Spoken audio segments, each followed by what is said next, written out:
Pessoal, dando prosseguimento, a gente vai continuar o capítulo aqui, falando um pouco mais agora sobre a camada de enlace. Tá? Então a camada de enlace, como nós já estudamos, é a segunda camada lá na pilha OSI. Então a gente tem aqui a camada de enlace. Ela tem várias responsabilidades, pode enumerar aqui seguindo aqui que está o texto. Entre elas, ela permite que as camadas superiores acessem o meio físico. O que isso quer dizer? Ela permite que as camadas aqui superiores, a camada de rede, transporte, elas consigam acessar o meio físico.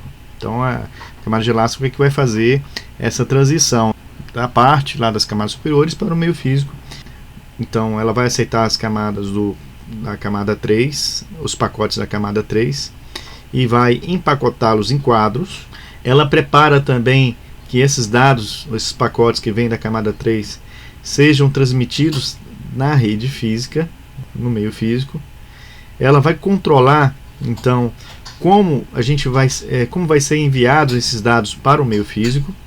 Ela vai trocar os dados entre os nós. Quando a gente fala nó aqui, são os dispositivos de rede. Então ela vai trocar os quadros entre os nós por uma mídia física, por um meio físico. Pode ser um meio físico UTP, rede óptica ou sem fio. Então aqui a gente percebe que uma das funcionalidades da camada de enlace de dados é dependente do meio físico. Ao receber também no nó de destino, ela vai encaminhar essas informações, os pacotes, para as camadas superiores, e também ela faz uma execução de verificação de erro. Então a gente pode ver, né, que a camada de enlace ela vai ser aquele ponto que vai estar fazendo a conexão, o que é lógico, das minhas informações lá da aplicação até a pacote, para fazer essa comunicação através do meio físico. Ela vai preparar então as informações para utilizar esse meio físico e ser transmitido. Como a gente falou, a gente tem os nós, né? Cada dispositivo é um nó. Então um computador é um nó e um servidor é um nó, né? Que são dois dispositivos. A gente poderia ter um roteador aqui no meio, que seria um outro nó. E esses dispositivos eles terão uma identificação, né? Dispositivos que vai ser a identificação que está na placa de rede, que vai me fornecer o endereço físico, que a gente chama também de endereço MAC. Para isso funcionar, a gente divide a subcamada de enlace de dados em duas subcamadas. A subcamada LLC, que significa Logical Link Control, ou controle lógico de enlace, e a subcamada MAC, que é Media Access Control, ou controle de acesso ao meio. A subcamada LLC é o que vai se comunicar com o protocolo da camada superior. Então ele que vai receber ali o pacote que vier na minha camada de rede, vai identificar ali o protocolo que eu estou utilizando dessa camada de rede. Posso estar utilizando o protocolo IPv4, IPv6 ou outro protocolo qualquer, mas o IPv4 e IPv6 é o que é mais comum. E começa ali a preparar esses dados, a colocar ali no formato de quadro. Quem dá o acabamento final para transmitir isso, criar realmente o quadro inteiro, dando as informações adicionais que restam e transmitir isso no meio físico, é a subcamada MAC. A subcamada MAC vai definir então esses processos, como vai acessar o meio físico, como vai acessar o hardware, e por isso a subcamada MAC é muito dependente do meio físico que eu estou utilizando. A gente observa aqui na figura que na subcamada MAC ela está intrinsecamente ligada aos padrões tecnológicos da camada física, seja esse 802.3, que é o protocolo Ethernet, seja o 802.11, que é da rede Wi-Fi, ou Bluetooth, aqui são três exemplos, mas poderiam ser outras tecnologias. Então, enquanto a subcamada LLC ela acolhe, digamos assim, o pacote e prepara isso para ser transmitido na rede, pode ser qualquer tipo de protocolo que vier da camada de rede, a subcamada LLC é o que permite a independência para que essas camadas superiores possam utilizar quaisquer meios físicos. Então, no mesmo meio físico, eu poderia estar transmitindo qualquer um desses protocolos das camadas superiores. Aqui a gente tem uma ilustração, mostrado aqui os quadros, como eles viajam no tempo. Só para esclarecer aqui para vocês, para dar uma ideia do que seria o enlace de dados. O enlace de dados, como eu falei em momentos anteriores, são os trechos onde a informação percorre até chegar ao seu destino final. Então, aqui nessa figura, a gente pode observar que tem vários equipamentos, mas essencialmente os trechos ao qual eu fiz referência, ou seja, os enlaces, a gente pode percebê-los olhando para os roteadores. A cada novo roteador, nós temos um novo enlace. Esse primeiro trecho aqui desse computador, nesse exemplo onde um computador está em Paris e quer conversar com outro computador no Japão. Esse primeiro trecho aqui, até o roteador, vai ser um enlace e a gente percebe aqui o quadro numa certa cor. Chegou no roteador, o roteador ele recebe aquele quadro, ele desencapsula aquele quadro, ele verifica o endereço IP de destino, que o endereço IP de destino vai ser aqui o endereço do computador do Japão, e cria um novo quadro para ser transmitido no novo enlace.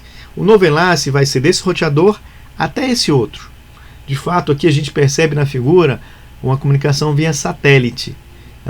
Ainda que vai ter um trecho que ele vai passar por fio até chegar na antena, ser transmitido em ondas pelo satélite até descer para outra antena no satélite, depois para um fio novamente, tudo isso aqui, né, o quadro se manteve o mesmo, porque não teve nenhum outro equipamento, um outro nó, digamos assim, um roteador propriamente dito, que fizesse uma mudança da rota. Ou seja, aqui a gente poderia supor que isso aqui era um meio simples. Saiu do roteador, vindo por essa porta aqui, ele consequentemente ele vai chegar nesse outro roteador sem fio aqui, tá? É como se fosse um caminho direto. Ainda que ele passe por uma antena, o quadro seja jogado para o satélite, descido novamente para outra antena que vai captar esse sinal para depois encaminhar para o roteador. Chegando nesse roteador, para que ele siga e cumpra esse caminho final, é feito um novo quadro para essa transmissão. Resumindo aqui a história, a cada novo meio físico que eu passar, aqui eu tenho meio cabeado, aqui eu tenho meio de ondas, né? Como é que a gente manda algo numa antena? A gente excita a antena com um sinal elétrico, e essa excitação do sinal elétrico, ela joga para a antena, que é um elemento passivo, ela vai criar ondas eletromagnéticas que vai ser mandadas, né, para o espaço e capturadas lá no satélite. Mas aqui em essência só está uma mudança do sinal, que aqui é elétrico, que são as ondas, mas é o mesmo sinal, né? Não há modificação das informações em si. Aqui nesse último trecho, uma vez que chegou no roteador, ele vai pegar e receber o quadro, vai abrir aquele endereço IP e vai mandar em outro trecho, aí eu tenho que ter um novo quadro. Transferência de quadros, aqui a gente consegue ver a mesma coisa, né? Então, quando eu mando algo de um computador aqui nesse primeiro trecho, digamos que é uma rede local, eu coloco um cabeçalho da rede local e um trailer da rede local. Eu estou compondo o quadro e dentro dele eu coloco o pacote. Quando chegar nisso no roteador, o roteador vai aceitar, né, o quadro do meio. Ele aceita como? Ele analisa o endereço aqui para ver se o endereço LAN é o endereço LAN do roteador. Aceitando o quadro, ele vai desencapsular, ou seja, ele tira o cabeçalho e o trailer do quadro e vai analisar o endereço IP aqui, vai analisar e verificar numa tabela de roteamento para ver para onde que ele manda esse pacote, e ele vai encaminhar aqui para esse roteador. Daí ele recria um novo quadro com o endereço WAN desse roteador para o endereço WAN desse outro roteador, acrescenta o trailer também e encaminha esse quadro. Observem aqui então que para tecnologias diferentes sempre vai ter um equipamento aqui no meio, normalmente o roteador, que vai fazer essa transferência, essa adaptação do quadro para um meio para o outro, né? Porque em cada meio físico teremos então quadros diferentes. Aqui nós temos as entidades, as organizações que definem os padrões para isso funcionar, né? Tal como lá na camada física, aqui nós temos o I3E, o ANSI, o ITU e o ISO. Por que são as mesmas organizações? Porque a gente viu aqui no início que a camada de enlace, principalmente a subcamada MAC, ela depende muito do meio físico. Então ele tem que conversar ali com os padrões do meio físico para isso estar funcionando, devido a essa dependência, né, da camada de enlace na sua subcamada MAC com o meio físico. Formas de controlar acesso ao meio físico. Bom, uma das coisas que a subcamada MAC faz é a forma como o quadro vai ser inserido no meio físico, como os computadores vão conversar dentro desse meio físico. Então, a gente poderia pensar que eu tenho uma informação, faço o quadro, mas eu vou acessar o meio físico. Esse meio físico, ele vai ter uma regra para estar acessando ele, né? Porque se eu deixar sem regra, eu vou ter uma confusão onde vários computadores vão tentar mandar o seu quadro, e aí pode ser que a comunicação não ocorra bem. Para a gente definir as formas de controle do meio físico, antes de a gente estudar essas formas de controle, a gente tem que compreender dois conceitos básicos, que o primeiro conceito é a topologia, que é a forma pelo qual os nós, né, estão conectados sobre a ótica dessa camada de enlace, e também o compartilhamento do meio físico, né, como os nós, os dispositivos, eles vão compartilhar as informações no meio físico. É o que a gente vai ver agora. Bom, em relação à topologia, a gente viu lá nos capítulos iniciais que tem dois tipos de topologias. A topologia física, que vai identificar como os equipamentos, né, os dispositivos finais, né, e os dispositivos intermediários estão realmente conectados. Você vai desenhar fisicamente, tal como está aqui, essas conexões, né, atentando-se também ao local físico, né, bastidor e por aí vai.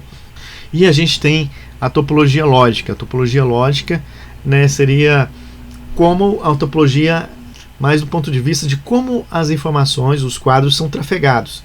Então, na topologia lógica, a gente vê uma representação da transferência dos quadros de um nó para o outro. Lembrando também que a topologia lógica ela vai apresentar esse detalhe do endereço lógico aqui para a gente. Tá? Então, a gente tem esses dois exemplos. Falando de topologias físicas para redes de longa distância, tá? Aqui são as três mais conhecidas, mas tem outras também. A gente tem a topologia ponto a ponto, onde a gente tem um dispositivo ligado diretamente ao outro. Temos aqui a topologia hub and spoke, onde temos o equipamento que fica no centro, e a comunicação desses equipamentos, desses dispositivos, desses nós das pontas, é realizado por esse equipamento central, ou seja, se esse nó quiser conversar com esse aqui de cima, ele vai ter que mandar a informação para o nó central, para que esse repasse para o nó aqui de cima.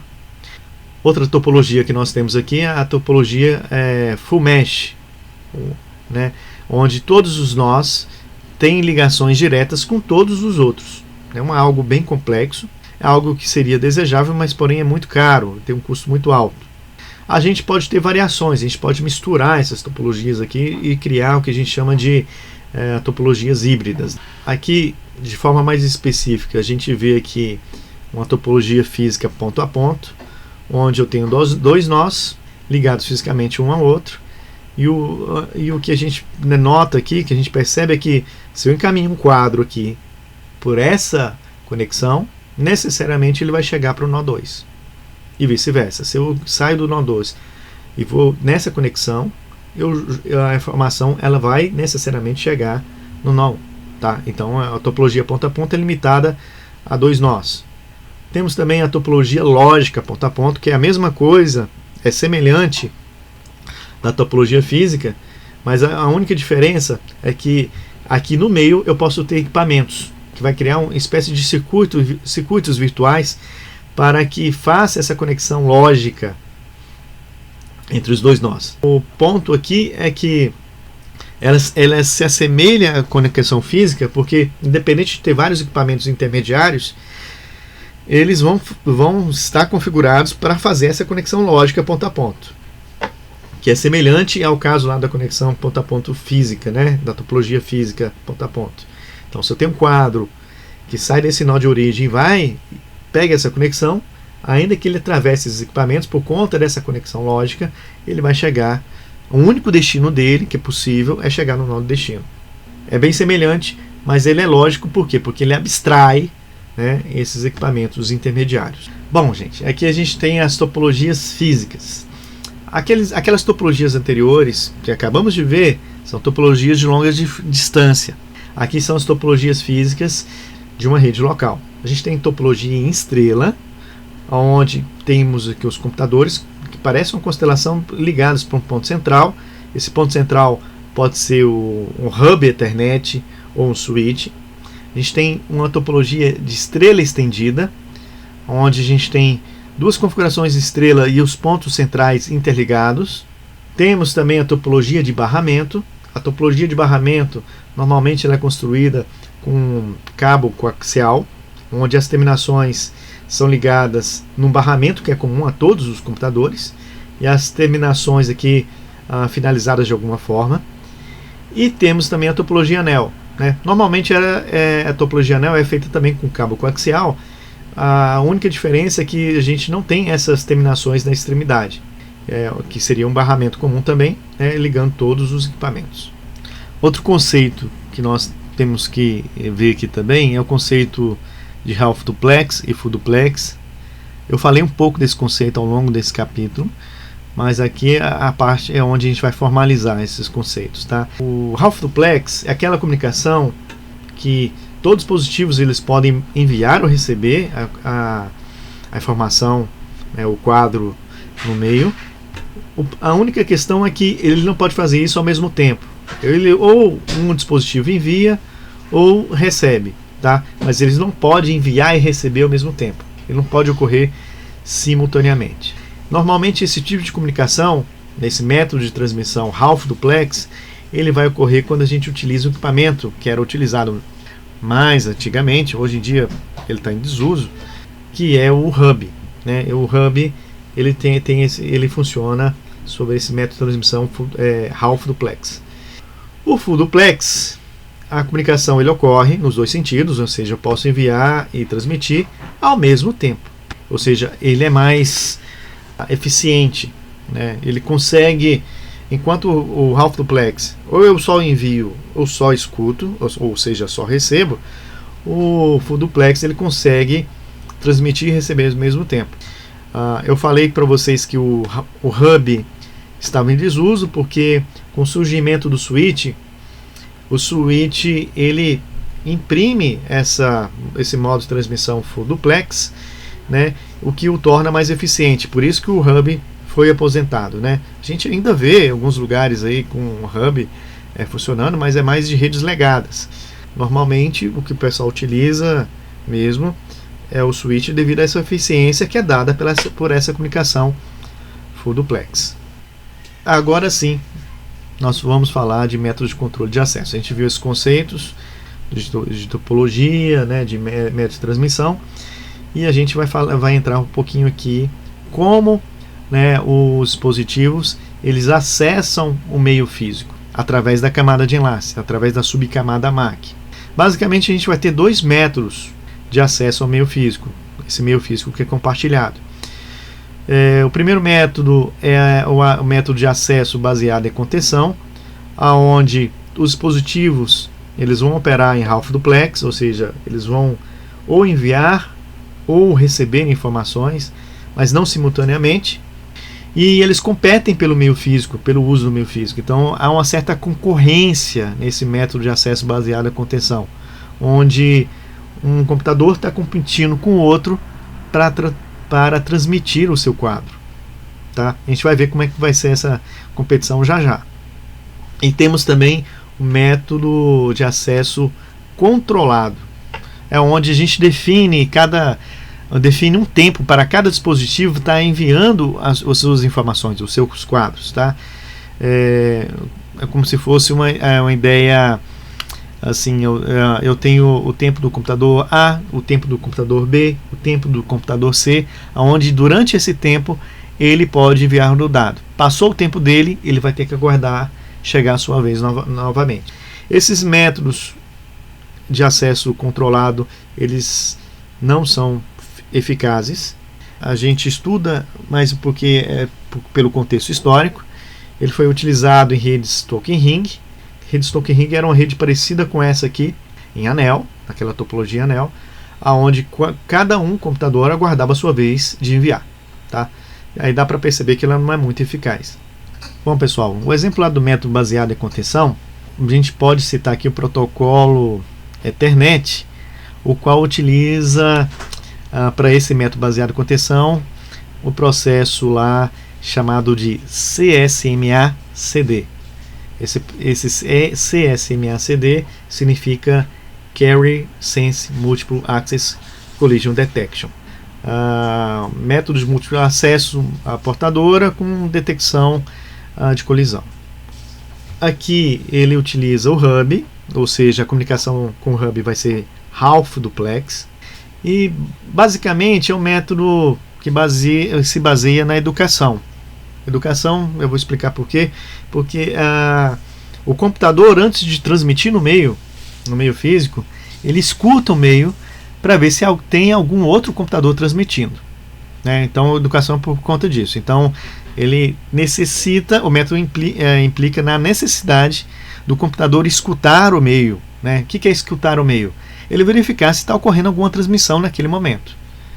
Caso não haja uma transmissão naquele momento, ele pega e vai enviar o seu quadro. Esse quadro ele vai para o hub. O hub ele é um repetidor. O hub ele é um equipamento bem simples. Ele é um equipamento que só atua na camada física, ou seja, só atua na camada 1, e ele recebe o sinal elétrico em uma das suas portas e ele regenera esse mesmo sinal elétrico em todas as outras portas que estiverem conectadas. Então é um equipamento bem simples. Ele reproduz esse sinal elétrico para enviar nas portas, nas outras portas, diferente daquela que chegou o quadro. Daí ele manda essas informações para todas as portas que estiverem conectadas. O quadro seria destinado para o PC3, mas o PC2 também vai receber. O PC2, por sua vez, ele queria transmitir, mas como está havendo essa transmissão aqui, ele aguarda, lembrando da boa educação, porque daí dois computadores não poderiam transmitir ao mesmo tempo, fazer a transmissão durante o mesmo tempo. Então, como ele tem essa eminência de mandar o PC2 mandar um quadro também, ele vai aguardar, porque ele já está recebendo a transmissão do PC1. E o PC3, ele vai receber o quadro, vai olhar ali o endereço MAC, que é o endereço dele, e vai receber. O PC2, ele vai receber o quadro também, mas olhando ali o endereço MAC que está vindo para ele, ele fala assim, esse endereço MAC não é meu. E ele vai descartar, ele vai ignorar. Então, a grosso modo, o método de acesso à contenção em cima desse protocolo CSMA-CD funciona dessa forma, né? Então, só repetindo, para frisar bem. Então, os computadores, eles ouvem o meio, se não estiver transmitindo, ele transmite. Essa informação vai para o dispositivo central, no caso aqui é o hub, e vai ser mandado para todos os outros dispositivos, porque o hub ele opera de forma simples, ele regenera o sinal em todas as outras portas. Se houver algum dispositivo que quiser mandar, mas ao receber aquele sinal daquele quadro, ele vai guardar ou finalizar a transmissão do quadro, para depois ele ouvir novamente o meio e tentar transmitir. E o dispositivo de destino vai ler o quadro, vai ver que o endereço MAC é dele e vai receber o quadro, jogando essas informações, os pacotes, para as camadas superiores. E aqueles dispositivos que receberam o quadro, que não eram o objeto final, o destino, olhando que não era o destino pelo endereço MAC, eles vão simplesmente ignorar. Nessa situação aqui ainda, pode haver alguns casos onde o PC1, por exemplo, ele transmita ao mesmo tempo que o PC2, porque pode ocorrer a situação onde os dois olham para o meio físico ao mesmo tempo e não percebem nenhuma transmissão de quadro. Aí eles tentam utilizar o meio físico ao mesmo tempo. Isso pode ocorrer, tá, gente? Então, o que acontece nesses cenários? Nesse cenário onde duas máquinas começam a transmitir ao mesmo tempo, vai haver o que a gente chama de colisão. colisão de quadros. Aí os computadores, eles percebem essa sobreposição do sinal elétrico das ondas, ou seja, olhando para essa sobreposição, eles conseguem perceber que há uma colisão. Eles automaticamente param de transmitir se estiver no meio da transmissão. Uma vez detectada essa colisão, eles aguardam um tempo aleatório. Cada máquina aí da rede vai aguardar um tempo aleatório para depois iniciar novamente todo o processo. O PC1 vai escutar novamente o meio, o PC2 também vai escutar novamente o meio, e aí vai tentar transmitir novamente. O que vai tentar evitar que eles voltem a transmitir ao mesmo tempo é esse tempo de guarda aleatório depois de detectado a colisão. Tá bom? Na rede sem fio, a gente vai ter algo similar ao CCMA-CD. A rede sem fio também é um ambiente compartilhado, onde o método de acesso é baseado também em contenção. Só que na rede sem fio, a gente não vai ter o CCMA-CD, a gente vai ter uma pequena alteração que a gente vai chamar de CCMA-CA, onde o CD, ao invés do CD que era detectar a colisão, ele tem o Collision Avoidance, que ele tenta evitar a colisão. Como é que ele tenta evitar a colisão? Ele espera antes de transmitir, baseado no tempo que os equipamentos, os dispositivos que operam nessa rede, eles enviam. Ou seja, no CCMA-CA, os equipamentos, ao utilizar o meio físico, ao transmitir no meio físico, eles mandam também a informação de quanto tempo eles vão estar utilizando aquele meio físico. E com isso, todos os demais dispositivos, eles conseguem perceber, poxa, esse tempo agora, o computador X falou que vai estar utilizando, então vou aguardar esse tempo, depois eu vou tentar de novo. Então ele tenta, através desse artifício, evitar a colisão. O quadro, a gente já viu que dentro desse ambiente, na camada de enlace, a gente transmite o quadro. O quadro ele vai ter cabeçalho, dados e trailer. O quadro ele vai depender de cada meio físico aonde eu vou transmitir, ou seja, dependendo do meio físico, eu tenho um quadro que vai ser feito de uma forma, né, vai ter uma certa estrutura, e em outros meios físicos ele vai ter uma estrutura totalmente diferente. A ideia que a gente tem que absorver aqui é que quanto mais vulnerável, quanto mais frágil o meio físico que eu for transmitir, mais será necessário adicionar informações de controle nesse quadro. Para exemplificar, para ficar bem claro, imaginem que eu vou transmitir algo numa rede no meio físico de cobre. Bom, ali a gente tem uma certa proteção no cobre, né, digamos que é um cabo UTP com par trançado. Ele tem uma certa proteção contra interferência, e por isso a gente pode utilizar menos informações de controle do que comparado numa rede sem fio.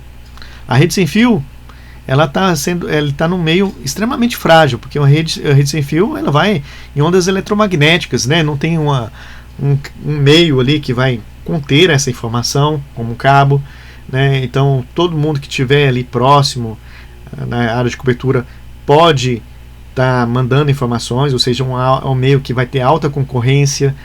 Além de alta concorrência, é um meio que é sujeito a muita interferência. Então, com certeza, o quadro de uma rede Wi-Fi ela vai ter requisitos de controle mais austeros do que uma rede com um cabo UTP. A grosso modo, os quadros eles vão, ainda abstendo dessa diferença do meio físico, eles vão ter mais ou menos essa cara, tá? Ele vai ter um cabeçalho e um trailer, onde ele vai encapsular aqui o pacote que vem na camada de rede. E dentro desse cabeçalho ele vai ter um início do quadro, ou seja, uma sequência de bits para identificar o quadro.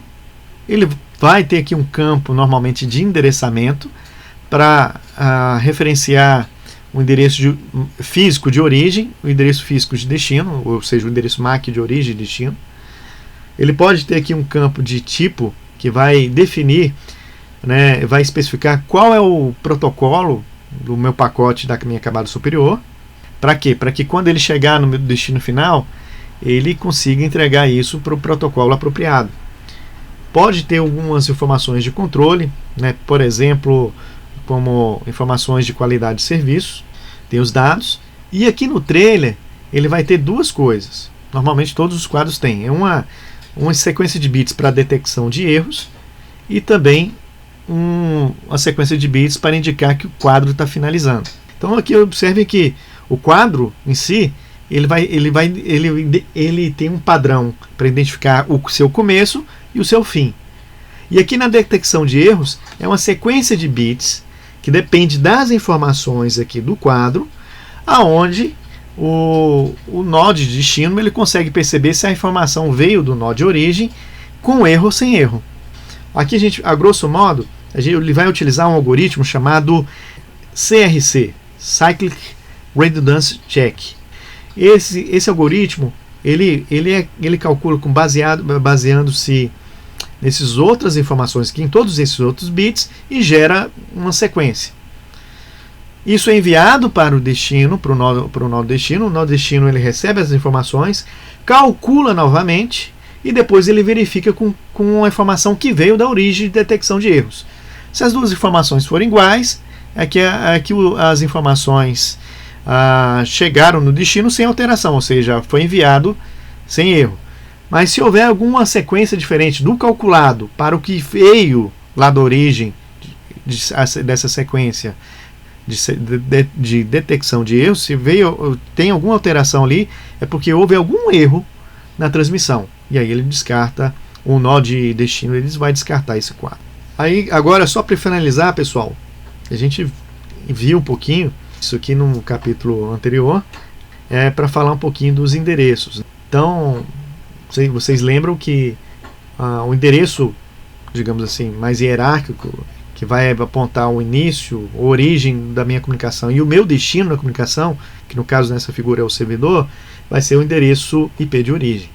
O endereço IP de origem é o endereço hierárquico, como que nós vimos que tem uma certa hierarquia. Primeiro ele identifica qual rede eu estou, e depois ele vai ter uma parte ali que vai identificar a máquina dentro dessa rede. Por isso que ele atravessa várias redes.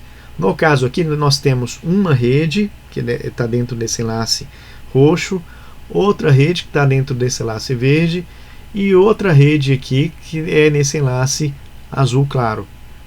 O endereço MAC, que é o que a gente está estudando aqui na camada de enlace, o endereço dessa camada de enlace é um endereço que não tem essa hierarquia. Então, olhando no endereço MAC, a gente não vai perceber em qual rede nós estamos. Aliás, esse endereço MAC ela vem junto com a placa de rede.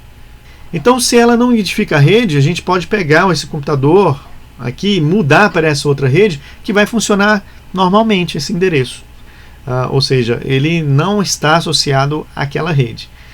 Ela está associada à rede pela instalação, pela conexão física, mas não pelo endereço em si. Certo? Então, para que a comunicação ocorra, eu adiciono lá no cabeçalho, no quadro, os endereços MAC de origem e destino para isso que está comunicando na rede local. Ou seja, o endereço MAC vai ser responsável para a comunicação ele saia do nó de origem e chega no próximo nó, no caso aqui é o roteador. Por que o próximo nó seria o roteador? Porque olhando aqui no endereço IP, isso a gente já viu, tá? A rede de destino, que é o 72.16.1, é diferente da rede de origem, que é o 92.168.1. Então, está numa rede diferente, e como está numa rede diferente, o equipamento responsável para fazer essa transição entre redes é o roteador. Tá? Chegou aqui no roteador R1, ele vai, como nós já vimos, vai desencapsular, vai analisar o destino e vai, baseado nas informações da tabela de roteamento, compor o novo endereço aqui da camada 2 para ser transmitido nesse novo trecho, nesse novo enlace. O quadro vai chegar em R2, chegando em R2, ele vai desencapsular novamente, vai analisar o IP de destino e vai criar novamente outro cabeçalho na camada de enlace, outro quadro, né, para ele conseguir alcançar o seu destino final. Quadros LAN e WAN. Essa figura ela vai mostrar aqui que os quadros eles mudam entre a origem e o destino. Isso dependendo do meio físico e também dependendo da tecnologia a ser utilizada. Então aqui a gente tem várias tecnologias. Primeiro ele sai em um quadro com a rede sem fio. Depois ele atravessa aqui um quadro para chegar desse roteador aqui sem fio até esse roteador com protocolo de longa distância PPP. Depois ele utiliza o outro quadro utilizando a tecnologia HDLC. Depois ele utiliza a tecnologia Frame Relay, ou seja, vai fazer um quadro Frame Relay. E por fim ele vai fazer um quadro Ethernet para chegar a vencer esse último trecho aqui, tá? Só para frisar mesmo, observe aqui que o switch ele não interfere no quadro. Vocês viram aqui que o quadro saiu do roteador, atravessou o switch só vai encaminhar o quadro e vai chegar aqui no meu destino final, tá? O switch ele faz aquele papel do ponto central na minha topologia lógica lá da rede local, né? Ele vai fazer aquela topologia em estrela. Então, pessoal, vocês podem observar que cada enlace aqui é uma rede diferente, tá, gente? Então a gente tem 1, 2, 3, 4, 5 redes, né, aqui nessa figura. A gente vai pegar e vai refazer o quadro. Então o quadro ele vai mudando, né, a cada enlace da minha comunicação até chegar ao meu destino final. E assim, pessoal, a gente encerra esse capítulo. É um capítulo extenso mesmo, mas é importante. O próximo capítulo nós vamos estudar sobre o protocolo Ethernet, que é o protocolo numa rede local. Não fiquem preocupados por essa quantidade de protocolos, tá? Nesse curso a gente só vai estudar o protocolo Ethernet. Quem tiver curiosidade desses outros protocolos, o PPP, o HDLC, o Frame Relay, ATM, tem vários outros aí. Isso é objeto de estudo do módulo 4 do CCNA, né? Seria o módulo para ver essas tecnologias de redes de longa distância, tá bom? Então reforço aqui para que vocês façam os exercícios, o exame do capítulo desse capítulo 4 e estudem todo o material. Abraços.